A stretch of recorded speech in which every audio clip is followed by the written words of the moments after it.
Hello and welcome to the CleanSlate theming tutorial series. My name is Adam Johnson. I am a web accessibility specialist at West Virginia University within University Relations.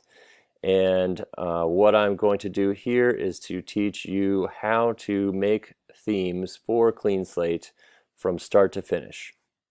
Specifically, what does that mean? That means that we're going to learn how to make CleanSlate themes from the ground up.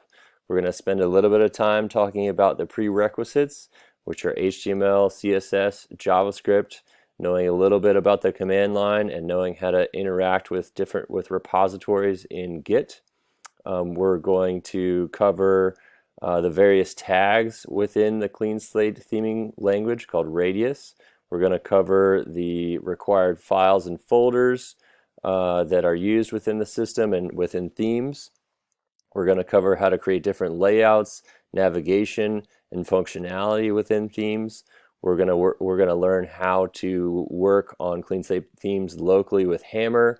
We're going to cover advanced topics like variables, if statements, and pulling content from one part of a site to another. And we're also going to talk a little bit about where to find documentation and support.